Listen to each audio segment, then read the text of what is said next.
I just wanted to make this video. Obviously, I'm driving, but I didn't really feel like waiting until I got home. I just wanted to talk, I guess, but I keep thinking about, like if anybody asked me why I started a YouTube page, and I am starting a YouTube page. I have started a YouTube page because I don't want any other, people, more specifically black women, to feel like they are alone in mental illness. Mental illness is something that a lot of people don't like talking about. And in my experience, a lot of black people don't like talking about, and a lot of black women don't like talking about. People are quick to say negative things about it, about the people who may suffer from it, the assumptions of it, just stuff that's, not based on fact. It is extremely hard to live with a mental illness, and it's extremely hard to live with a mental illness when you can't tell people about it. Thankfully, I do have a few people in my circle that I have not always, but I have felt comfortable, these people ain't paying attention, with sharing it, and I'm thankful that they have encouraged me to seek out help. The help that I receive to deal with it is going to therapy. I know some people who have to do therapy and medication, both, one or the other, whatever. But, it's hard. It became more of an issue for me to want to talk about after I had my daughter. And postpartum depression came into play. I feel like anxiety and depression is something that I've dealt with most of my life. It's hard for me to pinpoint an age where I can say that it started. Looking back, I see that there were things that I did, I would say maybe middle school age, that I would, I feel like a medical professional could have said that, I was doing these things because I was anxious, or feeling these ways because I was going through a depression, or because I was depressed. But, at that time, I didn't know anything about mental illness. Nobody around me, as far as I knew, did either. But, it became a really, really big part after I had my daughter.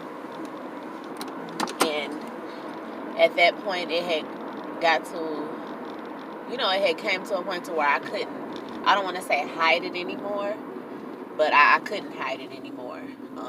After I had her, I had spent so much time just trying to do it all, trying to make sure everything was okay, trying to be okay, and feeling like, if I needed help, or if I couldn't do everything by myself and with a happy face and look good doing it and do everything, then I was failing as a person and as a mother. And sometimes, even now, almost 3 years later, I still have these struggles and I still have these thoughts. But, I'm beginning to learn now that, it's not just me. I'm not alone. I'm not suffering alone. And it, day-to-day life, it feels like that. It feels like I need to keep this a secret. It feels like I need to be able to cook every day, make sure the house is always, in tip-top shape. To feel like I need to be able to do everything, have a social life, look good, make sure the house is good, make sure every single thing that I could possibly do, or things that I used to do before we had a child, is done. And sometimes that's not possible. Maybe most times that's not possible.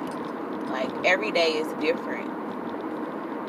And some days are better than others. Some days I am able to get more done than I am on other days. Some days it's a good day if, we can just get up, be bathed, fed, and just, be happy in each other's company.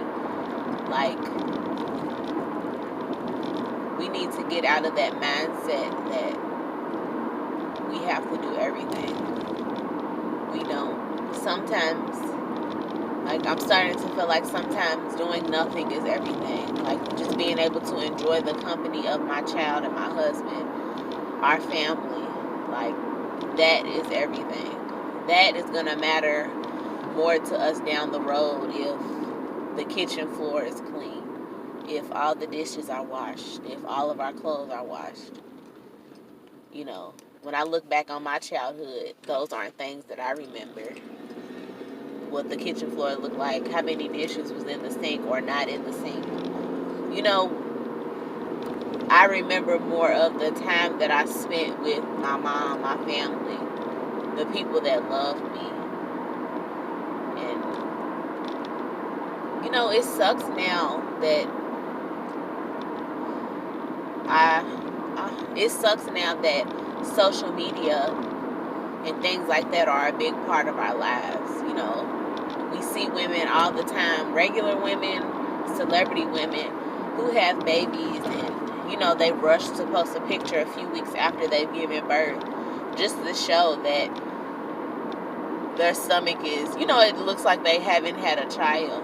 And while that's great for them, like, I could imagine how it would feel to fit into the same exact clothes the same way that I fit into them before I had a baby. But that's not everybody's story.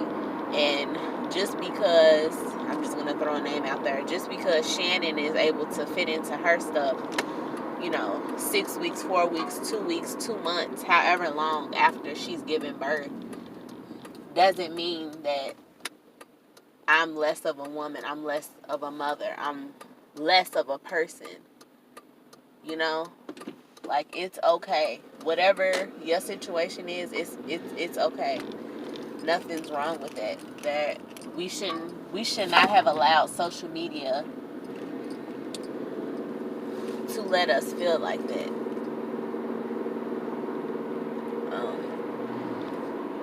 I'm hoping this makes sense. It's hard doing this because this is like, I'm just saying what I'm thinking. But, it tears you down when after you have a baby, you feel like, I'll just talk about me. I felt like a totally different person. I felt like I had a baby, and then, like, the day I had her, I was given a totally new body, a totally new mindset. And the mindset for me was this new role and feeling like I legit thought, like, I don't know what the hell I'm doing. I don't know how to take care of this child. Like, I don't know how to be a mama. Like, what does all that mean? And then, like, I had this new body. I had to have a C-section. And I remember, like, for the longest while, like, after I had my C-section, I kept on saying to myself, I don't know if I said it to anybody else, but I was just like, they messed up my body when they put, my organs or whatever back inside of me. Because, like, my stomach just, the way that it's shaped now, I just feel like it's not normal. And that may be me exaggerating, it may not. But, like, I have to take that into play, that I had a C-section. How stuff was put back into my body. I'm assuming there's no, I don't know. I'm guessing they can't put stuff back in the same way that they found it. Hell, I don't know. Then I have to also take into the fact of, I wasn't in tip-top shape before I got pregnant and had my daughter. I wasn't, like, totally out of shape. But, I wasn't, like, working out consistently. I wasn't eating the best. None of that. That plays a major part in it. And then also genetics. That plays a major part into your body and, how you are as you got older. And I'll say now, like, my daughter, she's going to be 3 in a few months. Like, I'm bigger now than I was like right after I had her. Like right now I'm closer to my weight when I gave birth to her than I was the weight when I first found out I was pregnant. And to me, that's hard to deal with. Because I just remember so many people telling me, oh, you just all baby. When you have her, you know, you just go snap back. I can't wait to see what the snapback is going to look like. You know, just stuff like that. Like people telling me, like, because, and I will agree, like, when I was pregnant, like, from behind, it didn't look like I was pregnant. Like, I wasn't any wider than I normally was. Okay, so I had ran out of space on my memory card. I just removed some space, so hopefully there's no more issues. But I was just trying to say, like, you know, I agreed with most of what people were saying. Like, I didn't think that it was going to be super hard to get back to my pre-baby weight. It was in the back of my mind, like, what if I don't? You know, I've seen women, I've heard about women having a lot of trouble losing weight. And I don't remember how old I was. It was a few years before I had my daughter. My mom had told me, like, before you ever get pregnant, like, you know, try to get in shape. She said something along those lines. Like, basically telling me to, you know what I'm saying? Like, start working out, start trying to eat better so it's not as difficult. She wasn't telling me, like, to get in shape because you fat. Like, she wasn't saying anything like that. But, you know, like social media and stuff, it just makes it a lot harder on us as women. Like, being a woman is hard. Like, we do a lot. And then when we become mothers, you know, that's something else. And then, you know, if you're married or have a partner or whatever, like, that's like another role. So after I had her, it was just a very big struggle to me to be myself, be who my partner needed me to be the mother that I need to be for my daughter, to make appearances on the outside. And a lot of people don't say that, but that's true. Like, you do have, you do feel like you have to put on all those hats. Like, I did feel like, and talking to other women, like, I know I'm not alone in that. Like, we feel like we have to make sure we look good on the outside. I can tell the way that some people carry themselves. Like, you just don't want to let your guard down. And it's true, like, sorry, these people's, like, not paying attention.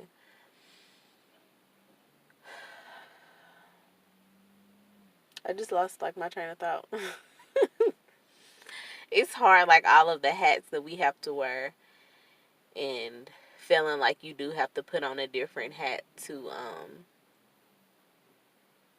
you know, to just feel accepted, to feel like you're doing a good job. Um, you know, I've heard of people, like, wives making jokes about, like, you know, making sure the house looks a certain way, like, before your mother-in-law comes over. But you start feeling like that when anybody comes over, or pictures that you post on social media. Just when you go to work, you know, if somebody else had a baby around the same time that you did and they look smaller than you do, or they, you know, fit into their pre-baby clothes just fine like they did before they had the baby, and you don't. Like, all of that shit wears down on you. And, um, you know, that alone is hard enough. And then just, I had a really hard time, like, after I had my daughter. And I never expected it to be like that. Postpartum depression hit me hard.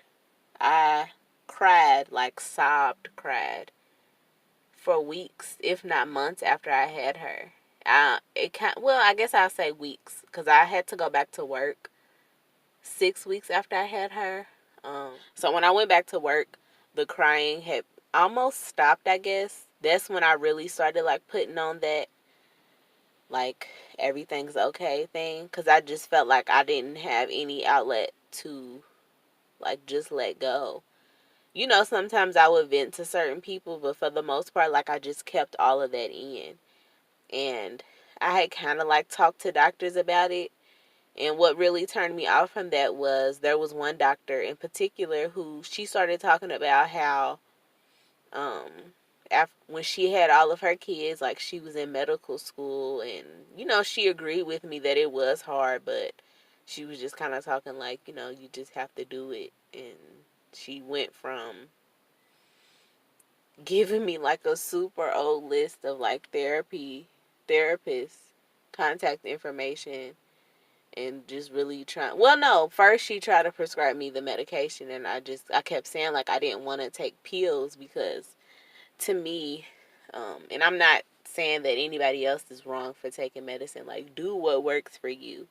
But for me, I just felt like if I was gonna start taking pills, then that would just kind of like put a band-aid over it, like that wouldn't really fix it.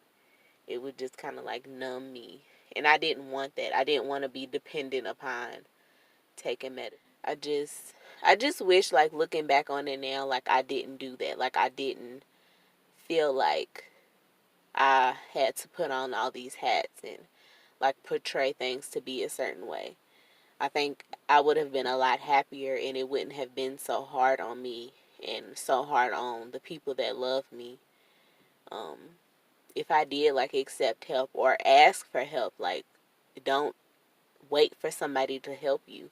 If you need help, or if you just want somebody to come over and watch the baby or watch your kid so you can go to sleep, or go sit in the car by yourself, or go to Target by yourself, go grocery shopping by yourself, like, call somebody and ask them. Like, nothing is wrong with it. Being a parent is hard, and we shouldn't feel punished for that. Like, you need help sometimes, and that's okay. Like, and I'm doing this because I don't want anybody else to feel like that. I want, whether it's one person or 1,000 people, like, I want people to know, like, it's okay. Like, you're not alone. You should ask for help. And I wish I would have. I wish, you know, I had this at that time, because it's hard. Um, and seeing a therapist is okay, and there's nothing, you shouldn't feel shame in that. I'm trying to, you know, doing this, it's going to allow people to know that I do see a therapist, and I have for years. I saw a therapist years before I had my daughter to deal with other issues I had. And I shouldn't feel ashamed for that. Um, I shouldn't, and I'm not going to allow myself to continue feeling shame for that. And to all the people who, you know, have heard of somebody seeing a therapist or having to take medication to deal with any type of mental illness or mental issues, however you want to word it, you know, people who say like they're crazy or something's wrong with you or you're just, you know, being weak or whatever, like, fuck that. Like, nothing's wrong with that. If you have issues and you're having trouble dealing with it, like, seek out help. Tell somebody. It doesn't have to be a therapist, but tell somebody. Like, don't feel like you have to keep that stuff in. Nothing is wrong with that at all. Just because it's not something that would help you or you're scared to do it, don't put somebody else down for doing that. Yeah, I'm just trying to think of like all the stuff that I've been wanting to say about this and that I haven't said out loud. But yeah, I feel better. And I really hope this helps somebody. Um, so yeah, that's it. I'm about to go into Kroger and hopefully get something to eat because I'm starving. I will see you guys later. Bye.